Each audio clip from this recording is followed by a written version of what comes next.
No. Yo le voy a hacer una pregunta. En relación a lo que dijiste de la relación entre Menéndez Pidal y el franquismo, ¿no? No la relación directa, etcétera, sino el concepto ese de cómo se confunden, ¿no? Las ideas de Menéndez Pidal con... que pasa lo mismo con Albornoz, ¿no? Porque es la historia de España esencialista y todo eso, ¿no? Entonces, si puedes... Bueno, eu creo que con Claudio Sánchez Albornoz, claro, é moi diferente porque ele se exiliou, foi presidente da República no exilio e, en fin, olvídate, aquí na España franquista como se non existira, aínda que no medievalismo español pois sempre foi recordado porque Valdeavellano foi alumno de Claudio Sánchez Albornoz, pero non tivo esa continuidade cos seus discípulos que tivo Menéndez Pidal, que regresou a España no ano 41 porque pudo facelo, outros non poderían porque podía perigar a súa vida, non? E don Claudio, como le chamaban ali en Buenos Aires aínda hasta que morreu,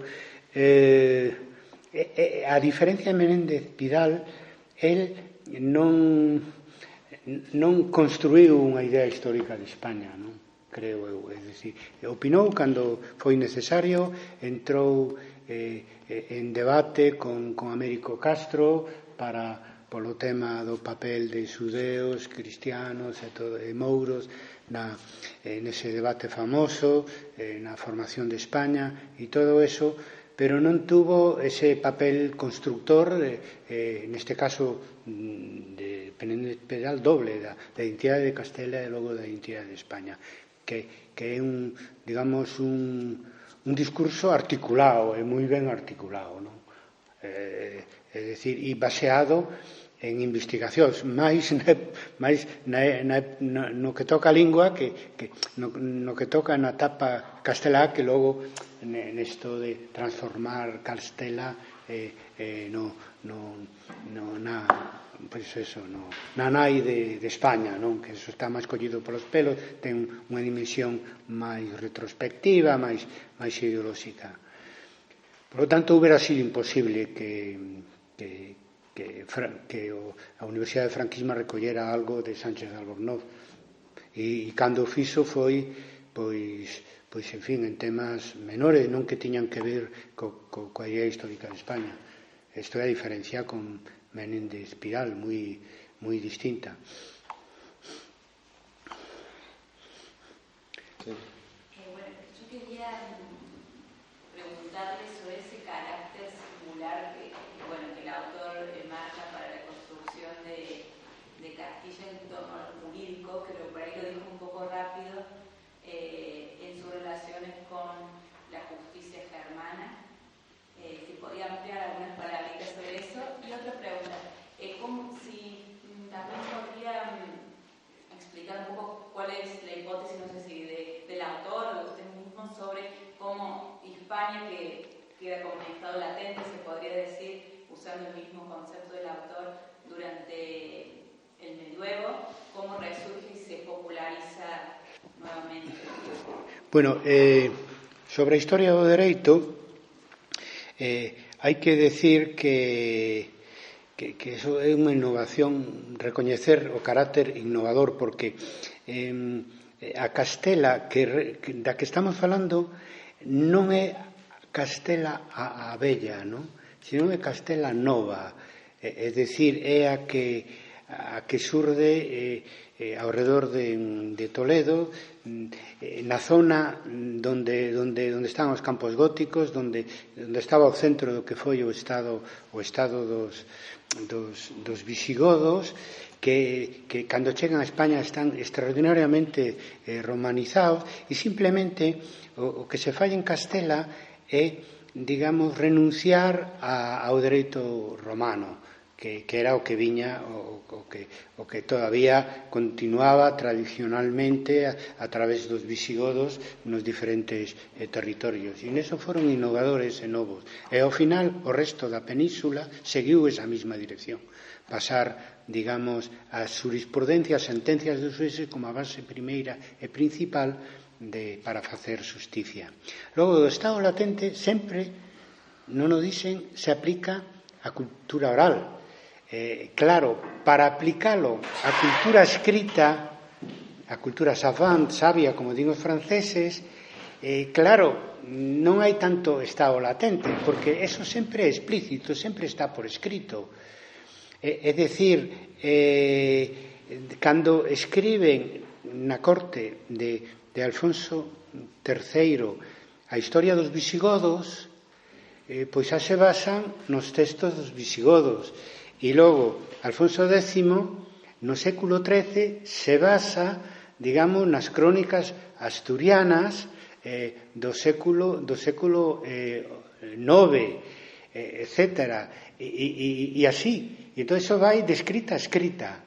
Entón, a transmisión por escrito non diría eu que fora latente, porque o concepto de latente se refire cando pasa da cultura oral á escrita, a cultura visible, porque a cultura oral non é visible, é invisible, non?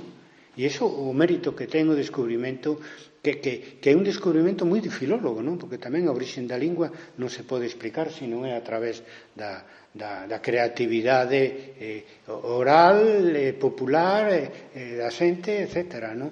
Sobre todo no período no que non hai unha gramática escrita e unha norma escrita. Tanto, o estado latente, eu creo, só se pode aplicar cando falas da tradición oral. Da tradición escrita é outra cousa e se explica, é dicir, a transmisión a través dos textos das cousas, que nunca é totalmente separada das tradicións orais, senón sempre hai unha mestura. Nos textos escritos sempre hai elementos orais, como pasaba naqueles documentos en latín, que había frases e interpolacións en romance, que nese momento era solamente unha fala, non? Etc. E logo ao revés, tamén na cultura oral incide moito os textos escritos que se divulgan, sobre todo na época medieval, porque era habitualmente todo estaba manuscrito e era moi habitual leer en público os textos, non? E que pasaban desa maneira da escrita a oral. Pero insisto, o estado latente se refire sobre todo á tradición oral, á tradición escrita e á historia dos textos, e a historia textual é outro fenómeno distinto e máis cultivado, non? De feito, a escritura académica temos que citar a outros autores e estamos sempre transmitindo ideas de outros autores e de outros textos. É algo, non é un descubrimento, é moi habitual, non? Sin embargo, o tema da cultura oral e dos conceptos que nos permiten facer que xogue un papel na historia é máis novedoso. Iso tiña que vir ou vendo un filólogo ou vendo un antropólogo, ou así, porque realmente un historiador formado no positivismo imposible, porque ainda hoxe hai historiadores que lle poñen moitas pegas ás fontes orais, hoxe en día, con todo o que sabemos, e xa existe toda unha liña de traballo sobre os testemunhos orais e todo eso, ainda agora se critica. Iso tiña que vir de outra rama do saber, neste caso da filoloxía, non?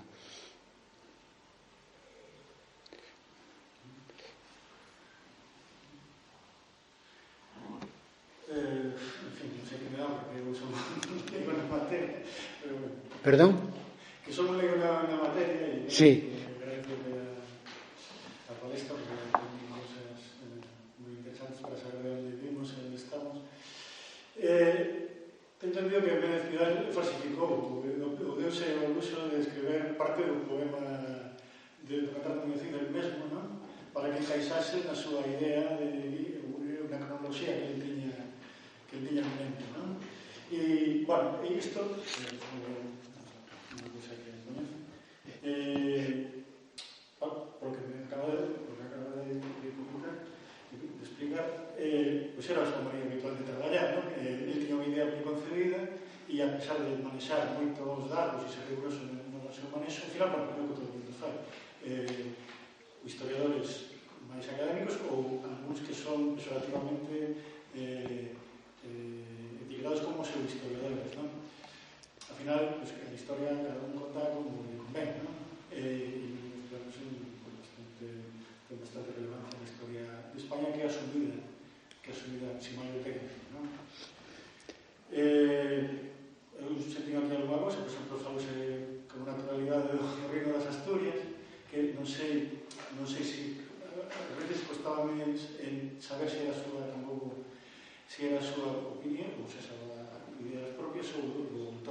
Sí. Entón, gustaríame que pido disculpas por nada. No. Gustaríame que se estendese un pouco sobre este tema. Que punto, por exemplo, o Reino das Asturias non é unha invención romántica. Tamén se dixo que o condado portuguesense era o condado do Reino de Castela. Bueno, ás veces a historia que se está facendo recientemente centrada no mesmo feito que se fixo, no mesmo modo que se fixo no seu momento a historia de España centrada en Castela, pois que se foi centrada na Galiza e tal, construiu un relato diferente e o mellor é acusado de ser pseudo-historia, iso, non? Historia nacionalista e por espato de apreciación. Non me parece, hai poucos que me parecen máis nacionalistas que historia de nacionalidade. Entón, gustaríame que se estendese sobre este... Sí, mira, bueno, para nada, estás na Facultade de Historia, quero decir que a historia non a inventamos, é dicir, utilizamos fontes históricas e cando pode haber diferencias, pois normalmente son diferencias de interpretación. No caso de Menéndez Pidal era unha persona moi rigurosa cos datos e en ningún caso do que todo o que teño lido el, digamos, inventa un dato ou falsifica. Outra cousa é a interpretación. Si, por exemplo, na idea da España medieval non di nada que non estea nos escritos. O que pasa que me parece unha interpretación excesiva. Os datos que dá non abondan para decir que España poidera ser unha nación na época medieval, a diferencia do que viña dicindo, por exemplo, de Castela, non? Entón, nese sentido, non se pode decir que falsifique, ni siquiera que manipule. O que pasa é que en historia hai interpretación. E os que non teñen problemas nese sentido, a diferencia dos historiadores, dos filólogos ou outros académicos que se poden interesar pola historia, porque ademais non o facemos porque nos choverían críticas, non? É dicir, atroces, é dicir, non o podes facer porque outros leen ou escoitan o que dis. O sea, é inviable. No medio académico é inviable. Ahora, falando, por exemplo, da ficción, pois o recoñecen explícitamente, uns datos son reais, os novelistas, e outros datos son inventados, e o din con toda claridad. E iso é honrado decilo, e non nos opoñemos a eso, etcétera. Por lo tanto, cando eu digo que se exagera un dato, que se abulta, que non digo que se falsifique ou se invente, sino que simplemente se interpreta dunha maneira ao mellor excesiva. Outro pode decir unha cousa diferente e entramos en debate. Por iso ten que haber sempre pluralismo a hora da interpretación. E logo o Reino de Asturias, claro que existiu, hai datos todos os que queiras, igual que logo o Reino de León, que o Reino de Castela. Ambos foron finalmente absorbidos polo Reino de Castela, que se chamou Reino de Castela, León e Asturias, e dentro de todo ese magma, pois o Reino de Galicia existiu tamén dende o século V ata o século XV. Obviamente, o que pasa é que nunca tivemos rei propio, sempre pertenecimos, a veces obedecendo, a veces non, pois ven ao rei de Asturias, ven ao rei de León, ven ao rei de Castela e logo finalmente a reina de Castela e de Aragón. Pero esta é outra historia. Eu son moito desa idea de que o que pasa na superficie política está moi ben para entender a corto plazo as cousas, os feitos históricos, pero na media e sobre todo na longa duración hai que ir máis ao fondo da sociedade e ás veces tamén da cultura, se falamos de lingua e de literatura oral, para entender o devenir histórico. A relación entre o Reino de Castela e Portugal explica ou se merece tirar para todo ese tema, a relación entre Castela e Portugal, un pouco a obsesión de Castela polo dominio de todos os reinos peninsulares? Bueno, para a época medieval non me consta que... sí, cando falaba dos 5 reinos falaba de Portugal, se incluía. Sí, tratou a Portugal como ten un traballo sobre os 5 reinos e incluye Portugal na época medieval.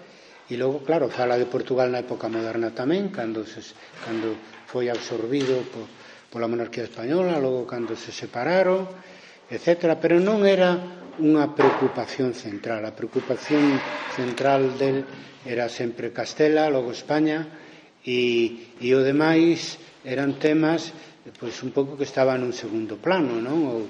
Ou marxinales para él.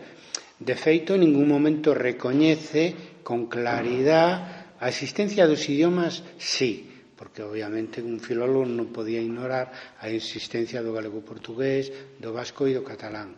Pero a importancia desas comunidades políticas, sociales, culturais, nacionais que se crearon simultaneamente co galego-portugués, co vasco e co catalán, eso nunca hai así, non é obxecto do seu interés.